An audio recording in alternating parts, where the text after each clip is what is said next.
Welcome back to Big Mouth and welcome to another edition of the dceu Daily. Today we are reviewing episode 1 of Superman and Lois, and there's the big breaking news that a Blue Beetle movie is in development, and I expose bloggers and journalists for going out and posting stories that they know what the big reveal is going to be in the Snyder Cut. But first of all, today let's review Superman and Lois. Wow. First of all, I loved it. I loved it because one of the things I kind of hits you straight away is this somber grey cloud that's hanging over all of the cast and the characters, or the characters, should I say. There is this somber atmosphere around it. The colours are very grey and dark. It's not the bright colours of the Smallville TV show, even though Smallville in tone and in narrative could be very dark and wasn't afraid in going down dark directions, that must be said. But this is very, very different. And so it's a very, very interesting take. A lot of people are comparing it to Snyder visually, and you can kind of compare it to Snyder. You've got to remember, though, that Snyder is putting these DC characters in the real world to say, hey, how would the real world react to them? But also, he's made them gladiators. There's a lot of fantasy element in Snyder's work as well. He doesn't forego everything. It's not totally the real world. But Superman and Lois is very, very 2021. When Lana Lang's husband has this kind of fiery debate over the table with Lois Lane, played by the brilliant Bitsy Tulloch, who gives a brilliant performance. But I will say that the 2-star performers for me in this pilot are Tyler Hoechlin as Superman Clark Kent Kal-El and the one who plays his son, Alexander Garfin.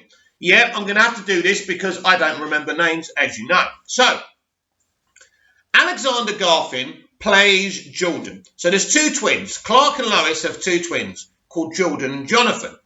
And basically there's this really big debate going on between Clark and Lois. Should we tell them the truth? We should tell them the truth, right?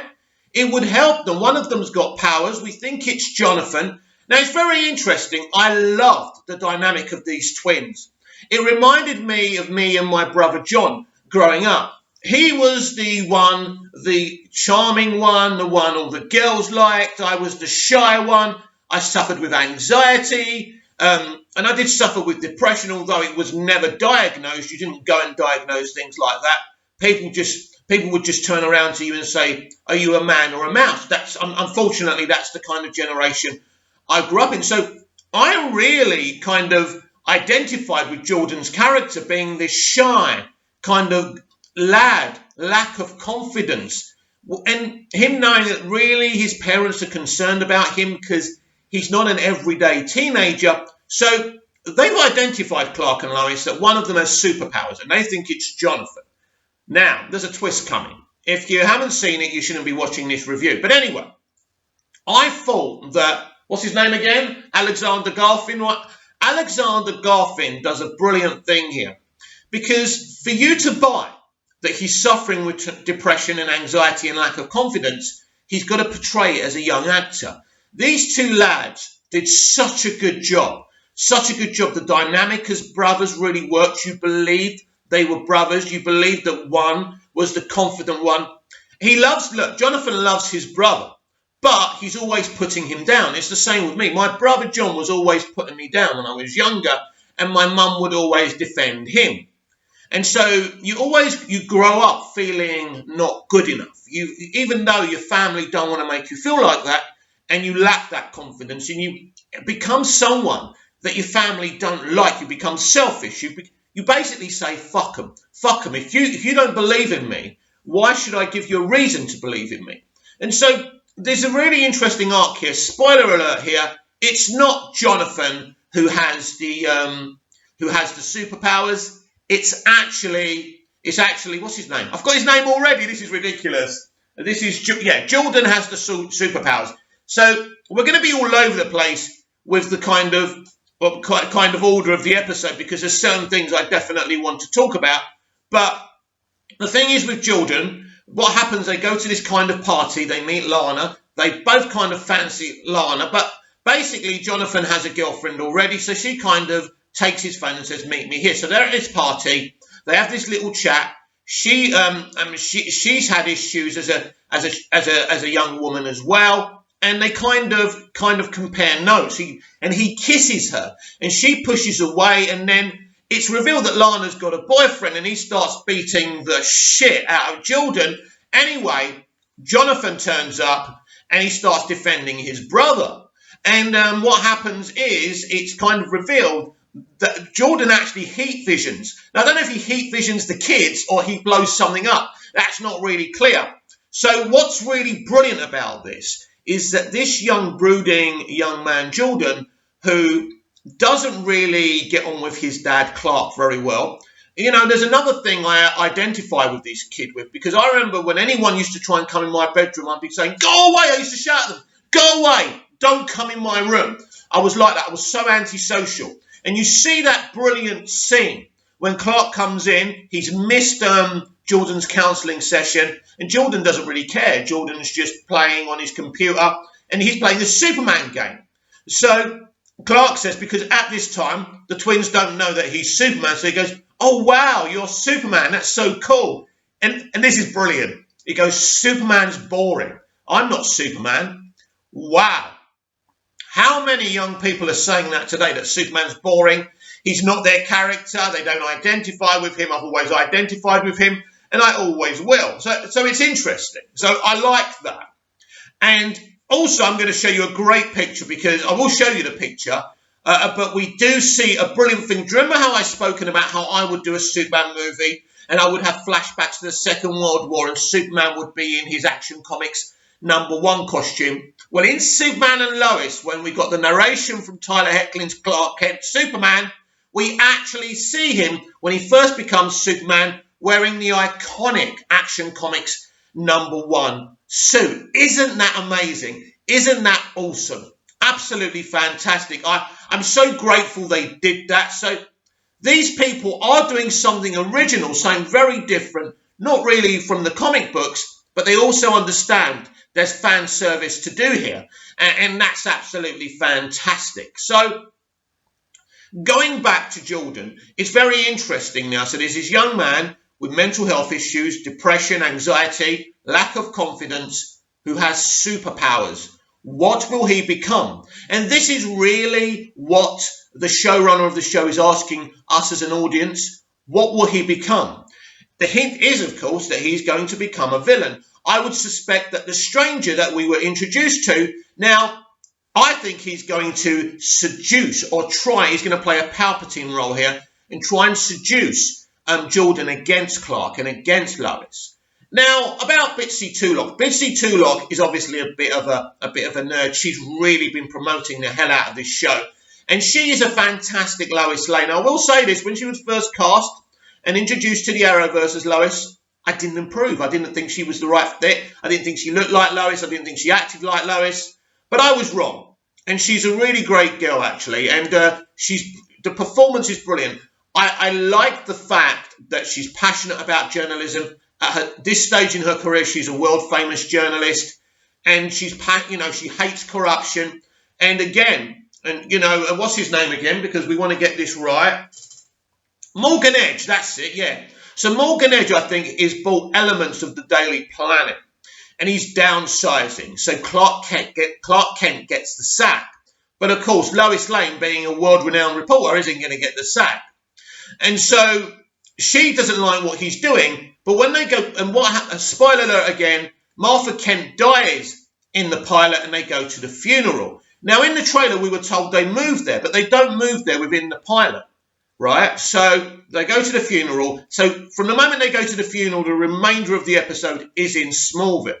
And so there's this situation where something's going on at the bank that Lana Lang is working at, and they were giving kind of new loans or whatever, renewable loans or whatever they were doing to people, farm owners. And what happens is we find out that Martha Kent was helping other farms in debt by taking up loans or something like that. And so if Clark doesn't pay off the debt, then he's going to lose the Kent farm. And so we know he and Lois and the boys are going to live there, but that's kind of the way into this. Now, when we meet Lana's husband, what's his name? Don't expect me to know everything. So where are we? I'm not sure, actually. Let's have a look. I don't think, we don't need to, no, that's Morgan Edge. I don't know. I don't think he's on the cast list. But anyway, and sorry to the actor who's watching this, which I doubt that you are. You did a really good job. But it's very interesting because, Lois says, newspapers have got enough problems now, or something like that. And so he's a fireman, Alana's husband, and he goes, the reason newspapers are losing readers is because they keep on being political. So, I think what Berlanti and the showrunner, what they've actually done is put this kind of conversation that we have on Twitter. Should celebrities be talking about politics on Twitter and things like that? So, of course, newspapers should be debating politics. But the thing is now with media, they don't really debate. Everyone has a political side and they're not afraid to show who they support now. When I was a kid, there was a balance of political debate and people didn't really show their side. They tried to be in the middle. They tried to be fair. There's no fairness in political debate and political journalism now. That's the difference. So what they've done here is very, very clever. So this fireman could actually end up being... So what it is, right, Lana's talking about her dad, who's Lana's daughter, right? So, and her dad, who is the fireman, and she talks about he's a bit depressed, he's not happy, things like that. So you can't blame him, he's saving people, he's pulling dead people out of fires. And so there's a kind of hint here that maybe there's some domestic violence going on. Who knows? It would be funny if they could twist it around and it's actually Lana who's the bad character here and she's hitting her husband. I doubt it. I can't see Berlanti doing that. So it's a very interesting take. And as I said on the top of the show, I like Superman and Lois. But there's the brooding nature of it is amazing to me. Because there's been this tightrope pulling from each end since Snyder and Nolan did their thing. With superheroes. Nolan with The Dark Knight, and Nolan again with co-writing the story for Man of Steel with Goya, and Snyder directing Man of Steel and BVS, and of course Justice League, which we will see very soon. So there's been this tightrope. No, superheroes should be inspiring, colourful and fun. And then there's the other end, who kind of say, I'm on both ends, because I think they can be both. You can have different types of superhero movies. There shouldn't be any rules. So you've got this tightrope at the moment. They should be exciting, and doesn't matter if they're dark. And then they should be colourful and everything. And it's really interesting that someone like Greg Berlanti, who's been very big on social justice, nothing wrong with that, very big on fun, bright superhero DC shared universe, and now he's gone totally the other way. It's like he's looked at the Snyder situation and he said, you know what? People are talking about this. People like Snyder.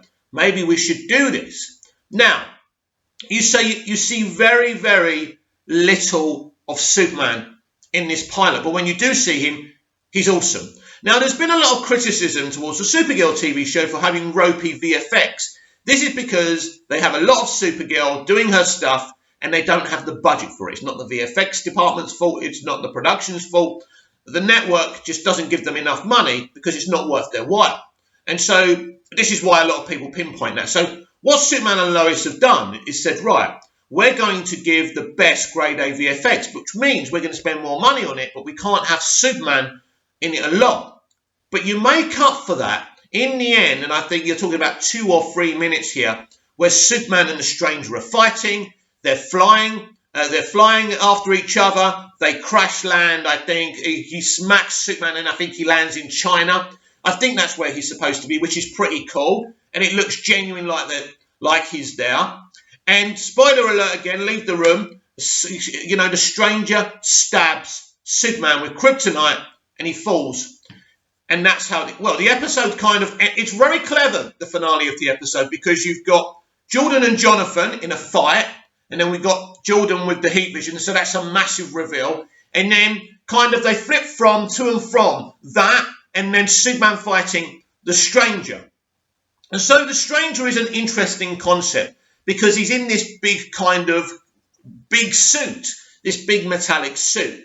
But he does hint towards who he could be. He says that my world was destroyed. Now, a lot of people are saying that this is because of Crisis on Infinite Earths, and maybe one of his Earths was destroyed and he blames Superman. So he's trying to spread the message that Superman is not a good person. So he's angry towards Superman. Now, some people are saying this is Lex Luthor from another Earth, which would be really cool. And maybe that's why we haven't seen the Supergirl Lex Luthor in the Superman and Lois. Now, Superman and Lois is very interesting. It doesn't mention Kara. It doesn't mention anyone from the other shows. This is interesting. This pilot is very self-contained away from the other shows. And so that's interesting. Now, as far as I know, David Ramsey, who played Diggle, is going to direct an episode, and I think he's going to guest as Diggle in an episode of Superman and Lois. I think that's true. If that's true, there will be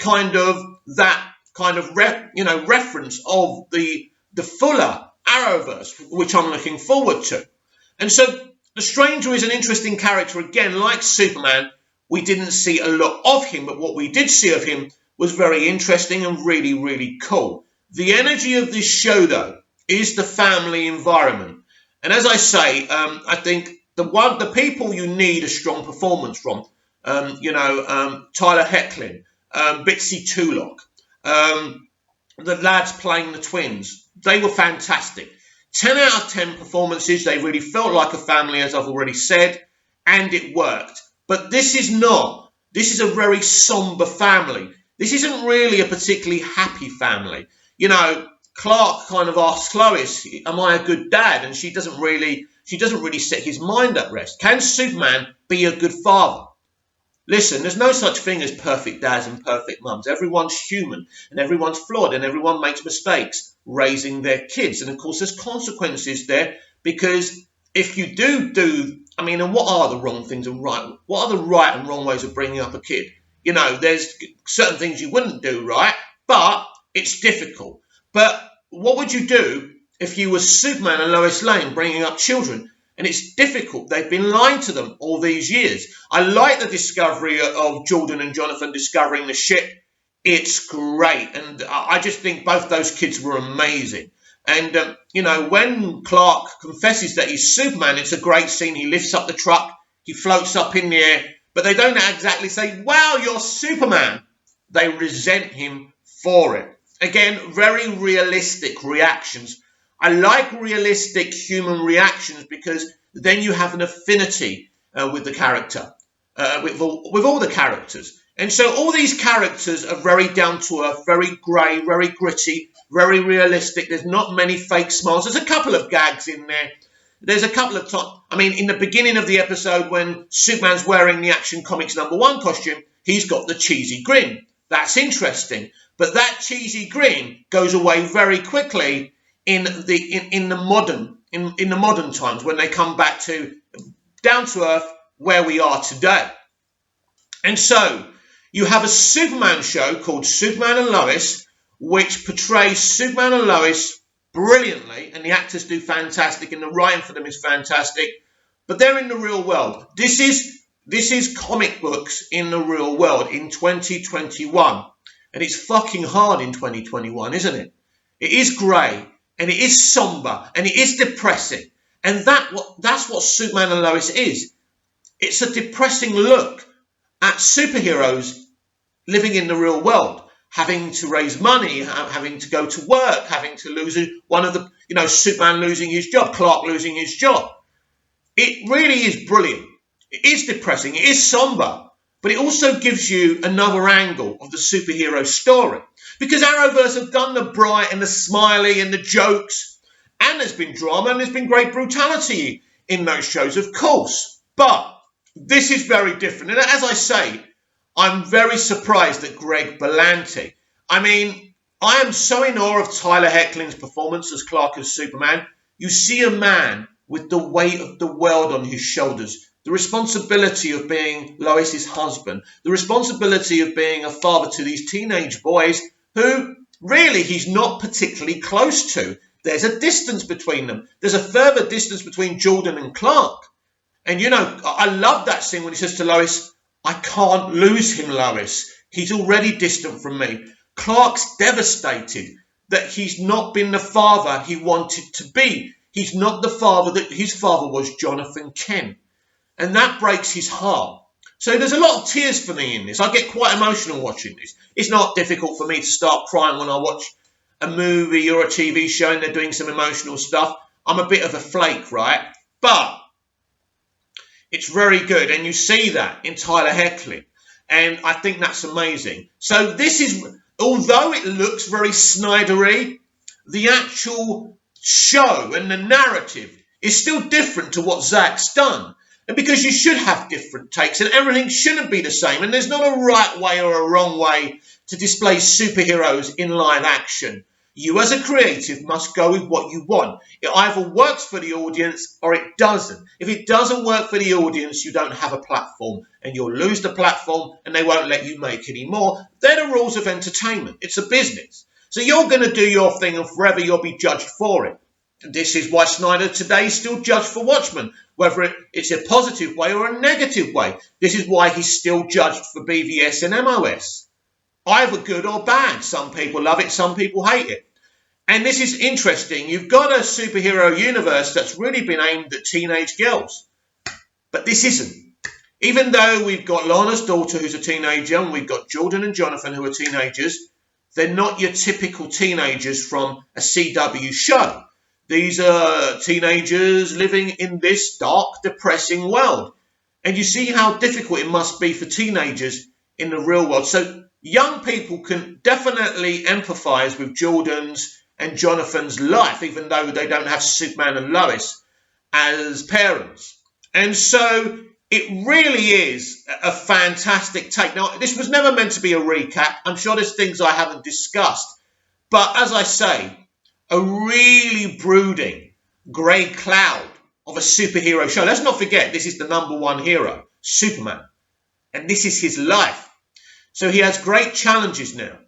He has to defeat the Stranger. He's got serious issues, especially with his son Jordan. Now we've found out it's Jordan that's got the powers. And we see how he gets angry and uses his heat vision. What will he become? Will he become a Brightburn kind of character? Or can Clark and Lois reach him? This is going to be the struggle of this series. And hopefully in seasons to come too. So absolutely fantastic. And I absolutely loved it. I'm going to give this, I think it's a bit silly to go 10 out of 10 on anything. I'm going to give it 9 3/4 out of 10. Fuck it, I'm going to give it 10 out of 10. I really enjoyed it. I enjoyed the somber nature of it. And I'm looking forward to the season to come. How cool is that?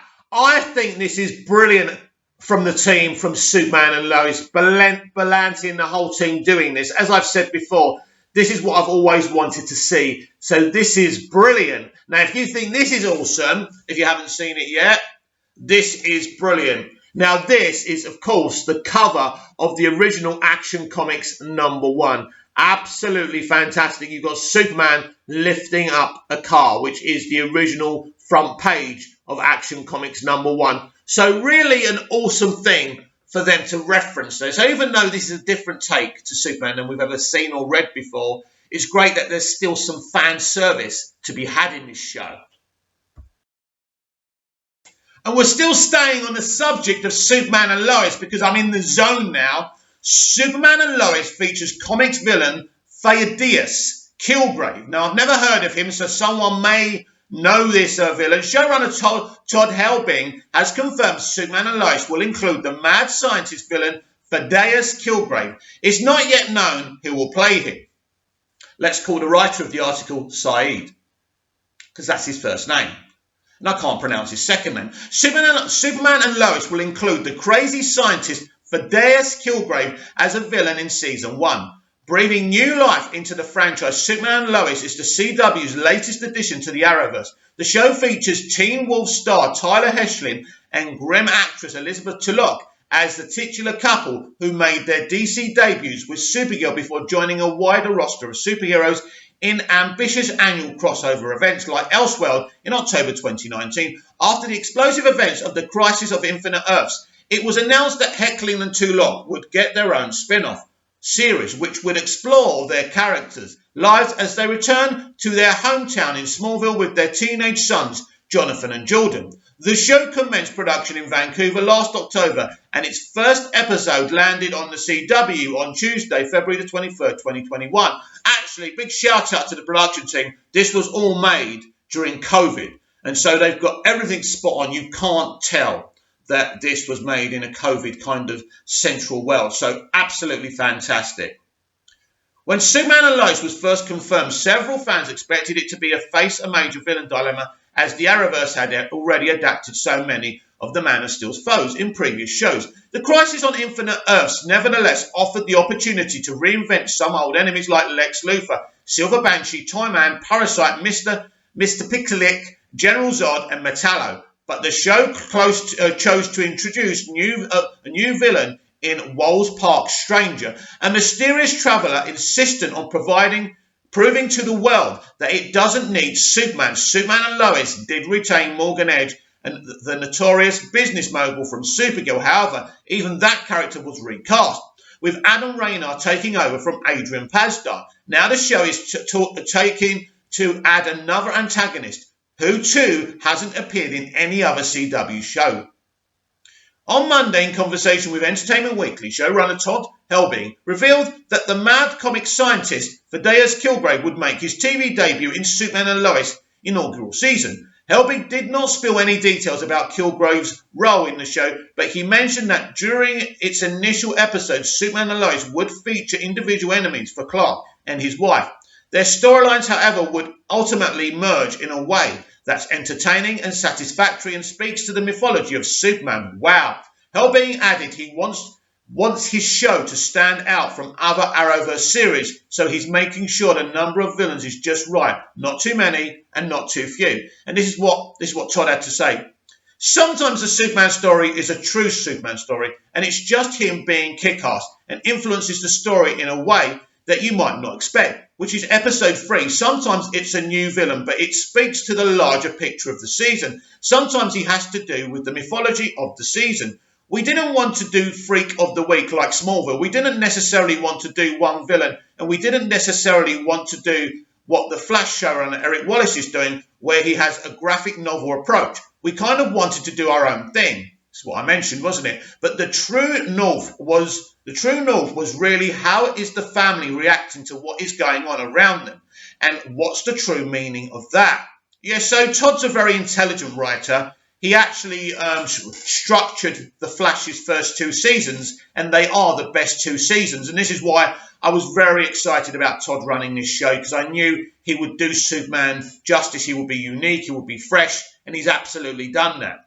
Created by John Byrne and John Beatty, Kilgrave first appeared in Superman Volume 2, #19, a notable wicked whiz from Superman's Rogue Gallery. He invents gadgets and weapons to defeat the Man of Tomorrow. He also supplies his inventions of the other villains, who in turn use them in their own fights against the caped superhero. For instance, once Kilgrave made a thermonuclear bomb for Joker so he could use it on Superman. In the comics, Kilgrave works for the criminal organization Intergang until Superman dismantles the group and gets the crazy scientist arrested for using high-tech to kill him. Kilgrave's ruthless and indifferent disposition sets him up as a fitting and downright terrifying Superman villain. In the comics, he left no stone unturned to take the superhero down, paying no regard to the fact that he's threatening the lives of people in Metropolis with his catastrophic technology. This heartless means that Kilgrave could also be a potential danger for Clark's family, as he might try to harm his sons and wife in order to put the superhero in a weak spot. At the moment, it's hard to predict who could end up essaying the mad scientist, or if the character is related to the show's other villains, but it's likely that the character would be connected to Rayner's Edge, who was also an Intergang agent in the comics. Supergirl did not depict Edge's Intergang affiliation, but since Superman and Lois have tweaked the character's storyline, it is possible that the organised crime group takes central role in the new series. For now, the Freshman CW show has aired just one episode. Hopefully, fans will learn more about Kilgrave as the show progresses. So, as I say, not a character that I know about. So it was really great. Well done, Screen Rant. Well done, Saeed. That was brilliant because we got to know a little bit more about him. There's a gang. There's origins from a gang. That's interesting. Morgan Edge's gang. Will this gang be part of the Superman and Lois arc? I think so. Also, when we talk about Man of Steel, having Superman kill Zod, having Batman killing BVS, that was a big thing, wasn't it? I think what they're cleverly going to do here with Jordan's character, actually, is have him kill a few people, a few villains that Superman never would. And that's going to be part of his dark arc that Todd's going to take him on. That's just my prediction. So absolutely fantastic. Really happy with this show. Bring on episode 2 next week. Absolutely massive DC breaking news came out yesterday. Maybe not for you, but definitely for me as a Blue Beetle fan. A Blue Beetle movie is in development at Warner Media, and that is fantastic. As much as I love Snyder's movies and his touch, I want him to continue doing his DC movies, but I want the Central Universe doing their thing as well. I will never boycott any DC for anyone. I love all DC. So I'm very excited for the future of this live-action platform. Blue Beetle, Angel Manuel Soto to direct film about DC Comics Latino superhero by Humberto Gonzalez. And this is very personal to the journalist who's called Humberto Gonzalez because he's also a Latino. So let's give this a read. Charm City Kings director Angel Manuel Soto is set to direct Blue Beetle, DC Films and Warner Brothers' first superhero movie starring a Latino character. Individuals with knowledge of the project exclusively tells the rap. The screenplay is from Mexican-born writer Gareth Dunnett Aloca, who wrote Universal's Scarface remake and Sony's Miss Bala. Now, obviously, we haven't seen the Scarface remake. I didn't want a Scarface remake. I was happy with the original, but we will see how good he is. Sounds promising, though. In DC Comics, Blue Beetle is the superhero alter ego used by 3 different heroes, but the film will focus on Mexican-American teenager Jaime Reyes, the 3rd character to assume the Blue Beetle mantle. It is an honour to direct Blue Beetle, the first Latino superhero film for DC, said Soto in a statement to the Wrap. I want to sincerely thank everyone at Warner Brothers and DC for trusting me to bring Jaime Reyes to life. I can't wait to make history together. The film is eyeing a full production start with Zev Foreman executive producing for Warner Brothers. That's quick. They're going into production from fall is literally September, October, isn't it? Very, very exciting. I think it's brilliant. Blue Beetle was created by Charles Watzwicki for Fox Comics in 1939. As the alter ego of Dan Garrett, a police officer who uses experimental vitamins to develop superpowers. After Fox went out of business in the 1950s, Charlton Comics obtained rights to Blue Beetle and reimagined Garrett as an archaeologist who receives his powers from the ancient Egyptian technology. In 1966, Charlton introduced the character Ted Cord, an athlete and an inventor created by legendary comics writer Steve Ditko, as a new version of the hero. Charlton went out of business in the early 1980s and his character was bought by DC Comics, which introduced them into mainstream DC universe after the Crisis on Infinite Earths crossover event. Ted Cord remained as Blue Beetle during the transition and notably served as Alan Moore's inspiration for the character Night Owl in Watchmen. Didn't know that. Created by Keith Giffen, John Rogers was Cully Hamner in 2006. Jaime Reyes was introduced during the Infinite Crisis crossover event ahead of the launch of a new Blue Beetle in May 2006. In contrast to Cord and Garrett, Reyes is a working-class El Paso teenager devoted to his family with no connections to superheroes prior to receiving his powers. Jaime Reyes discovered the Blue Beetle scarab on the way home from school with 2 of his best friends, Paco and Brenda, half buried in a disused lot. Reyes took the scarab home, curious as to what it might be. That night, the scarab came alive and grafted itself to the base of Jamie's spine and provided him with the suit of extraterrestrial armour, which can be modified to enhance his speed and strength. as well as to create weapons, wings and shields. Look, Blue Beetle is awesome. It's a really great concept. While DC has had Latino characters in its movie universe, Jay Hernandez as El Diablo in Suicide Squad, and Rosie Perez as Renee Montoya in Birds of Prey, and cast Latina Sasha Calle to play Supergirl, and that's important. It means, in the space of a week or so, we've got Sasha Calle, and now we've got a Latino director and obviously a Latino character and actor playing the lead in a Blue Beetle movie, which is awesome. This will be the first standalone title to feature a Latino lead. According to the MPAA in 2017, Hispanic Latino audiences had the highest per capita attendance at the movies, going to the movie an average of 4.5 times a year. Latinos make up 18% of the population and they buy 24% of the movie tickets sold in the United States. It is also worth noting superhero movies tend to draw the most diverse audiences, as Latinos made up 22% of the audience for Wonder Woman and 21% of the audience for Spider-Man Homecoming. A native of Puerto Rico, Soto discovered soccer and boxing at an early stage, which inspired his first film, El Pagil, a homage to the kids he had grown up with, and the power of sports in economically repressed communities. Angel pursued his interest in art, studying architecture and eventually documentary filmmaking and writing. He began his career in entertainment as a TV producer, later focused on art direction at a local advertising agency. He made his feature directorial debut with La Granja, The Farm, which sheds a thought-provoking light on the tough realities facing people of Puerto Rico. He went on to create several groundbreaking narrative VR pieces, such as Dinner Party and Bashar's Dream, which have premiered to critical success at festivals. More recently, Angel directed the award-winning Sundance 2020 darling, Charm City Kings, which is now streaming on HBO Max. He's in development on several features set up at various studios, as well as a TV series. Angel Manuel Soto is rep by CAA manager. We don't care about that, as I always say. So, Angel, which we're going to call the gentleman, is a very, very experimental creative, like Zack Snyder and several other people that Warner Media are getting involved with for the DC universe. This is exciting. First of all, I'm happy we're getting Blue Beetle. I'm happy we're getting Jamie Reyes. It's great for everyone, because I've said on this channel before that I hear a lot of talk about representations via people of colour, the most represented minority in entertainment, but I never hear about Latino representation, and I never hear about people fighting for Latino representation. As you can see, there's not much noise about it on the internet. Now, Umberto's making lots of noise, and I mean lots, because he's Latino as well, and he's proud, and so he should be. Representation does matter. As long as with representation, we're casting and we're bringing in creatives who have talent. And there's no question this guy has talent. So a Blue Beetle film by Angel is being directed.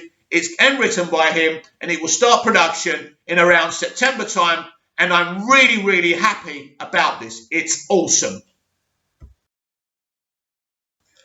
Big mouth friend, Scott Edwards, has tagged me in this article by TV Line. Now, TV Line, this is interesting, have me blocked on Twitter because they were critical about something. I think I came at them, or I was critical about something they were kind of shilling about, so they blocked me. That's life anyway. I've managed to get onto their site, which is good news. Flash Boss teases Diggle's next visit and the problem he'll be juggling by Matt Webb-Mitovich. If John Diggle looks a bit green around the gills when he resurfaces on The Flash, it's because the Arrow hero will be dealing with a lot. As Arrow's series finale drew to a close, Diggle, played by David Ramsey, was packing up to relocate his family to Metropolis when a meteor crashed nearby, slamming him against a moving van. After shaking off the blow, Dig combed through the debris to discover a box, which upon being opened emitted a bright green light, seemingly nodding at the character's long-speculated Green Lantern destiny. As previously reported, Ramsey is now due to reprise his role as Diggle in a total of 5 episodes across The Flash, which opens Season 7 on March 2nd. Supergirl final season premiere date to be announced. Superman and Lois debuts tonight. Yeah, we all know that. During TV Line's in-depth Season 7 preview Q&A publishing later this week, we asked showrunner Eric Wallace what The Flash's specific plans for Diggle are. Boy, that's a spoiler, he replied, with a hearty laugh before offering a tease of what's to come. When we last saw Diggle, we had a situation at the end of Arrow that he needed to deal with. Wallace reminded, so he arrives to help Team Flash in the back half of the season, carrying the weight of that problem. And the question is, how can he help Team Flash when he's got something even bigger on his mind? And that's what the story is. Speaking to Diggle's long-teased destiny as Green Lantern, Arrowverse EP Mark Guggenheim told TV Line over a year, Greg Berlanti, David and I have had a lot of conversations about David's future in the Arrowverse going forward, both in front and behind the camera, and there's a lot of ideas that we're banding about that are very exciting to us. We've just got some cool notions for the next season. Wow, so that's pretty exciting, isn't it? And that's that. Yeah, brilliant. So Scott's very interested in Arrowverse, so I thought I'd do that for him on the DCEU Daily. But I'm interested in David Ramsey and Diggle's fate as Green Lantern. It's going to be amazing. So did I read that right? He's going to be in 5 episodes of The Flash. I thought those 5 episodes were going to be spread all across Arrowverse, and I thought one of those episodes was on Superman and Lois. I don't know. Maybe he's just directing an episode. We shall see, and we will see if Diggle will ever embrace his destiny as a Lantern. And finally today, and very sadly, I have to bring you something that I'm sure you're aware of, but I'm going to kind of try and educate you towards it because I'm very knowledgeable with journalists and the industry. As you know, I've dealt with journalists. Journalists have tried it on with me here in Cyprus, trying to invade my peace and my private life, things like that. Anyway, so there's a very sad situation for me as a big Snyder fan and really a fan of journalism, because I think when it's done properly, it's really good. So a couple of journalists, using the terms loosely, let's go back to the Vanity Fair article when they said there's going to be a big DC superhero cameo that might be divisive.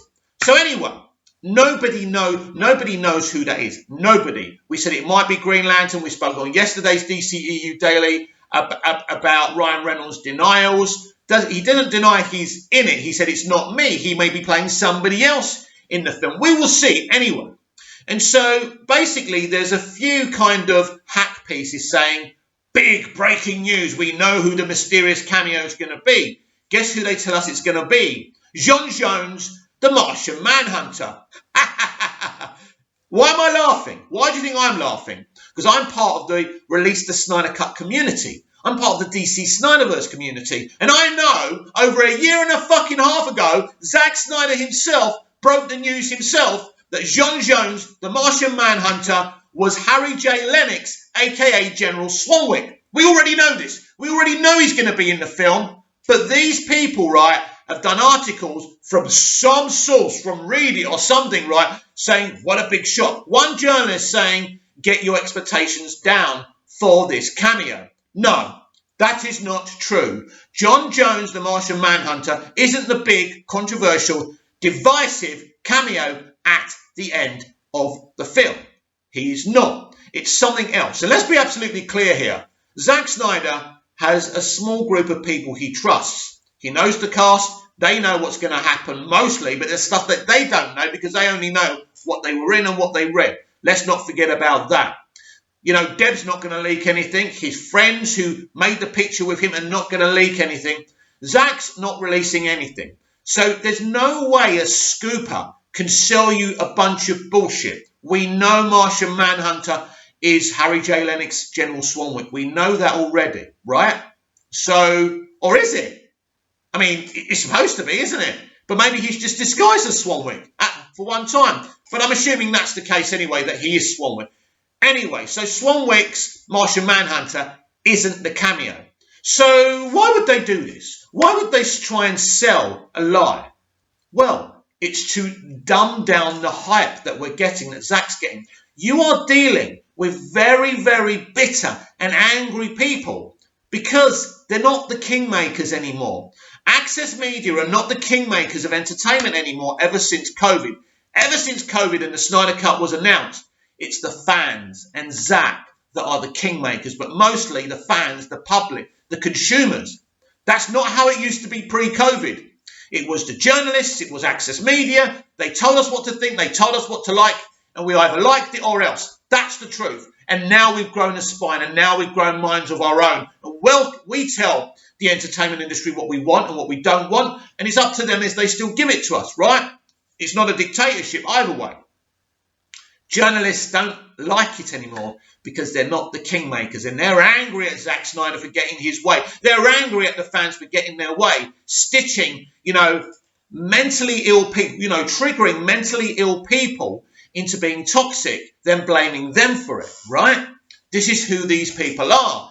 And what a shame that Sean O'Connell is taking the side of these journalists. But I do understand why. He's a journalist. I made it absolutely clear to Sean yesterday that I have documented proof of blue-tick access media journalists and bloggers being toxic and bullying Zack Snyder on Twitter. I have this evidence. So he said he's going to write a book about us, the fans, the toxic fans. Why don't you do that, Sean? And then I'll hand in my evidence. As I've said before, these people are not movie fans. They're not geeks. They're not nerds mostly. I don't know about Sean, but I don't think so. He's a businessman, right? He's a journalist. All they care about is fame, being the kingmakers, and having their narrative be the one that's being heard. And that's why they don't like us. So now they're angry. They're trying desperately to get the hype down. How do you get the hype down? Vanity Fair have announced this big cameo. That makes these haters angry. How can they get the hype down by saying, oh, well, it's only Martian Manhunter, a cameo you already know about? No. There's no way, Mr. Journalist, you can know that because Zack wouldn't have told you. And if Zack wouldn't have told you, you don't know about it. This is so tight, this production. If Zack hasn't told you what's going to happen, you don't know, and I don't know. You can make predictions. You can have fan theories. I've got another fan theory when Alfred goes, don't wave the red cape at it. I think he's talking to Superman. It makes more logical sense if he's talking to Superman, although he could be talking to Bruce or Batman, but we will see. So it's great to have little predictions, and it brings on the excitement, and fan theories have always been a thing, haven't they, in fan culture, and it's great. Don't let them take that away from you. So there is a concerted campaign from members of Access Media who really hate Zack Snyder, really hate us, Zack's fans, and will do anything to tamper down the hype, because now they know this film is going to be loved by the public. Now they know this film is going to be successful financially. They're scared, and they will do anything to destroy that. Newsflash, breaking news, Mr. and Mrs. Journalists. You will not win. We have won. Zack Snyder has won, and there's nothing you can do to stop us. Comment down below. Like, share and subscribe, and I'll be back tomorrow with even more DCEU Daily. See you again soon.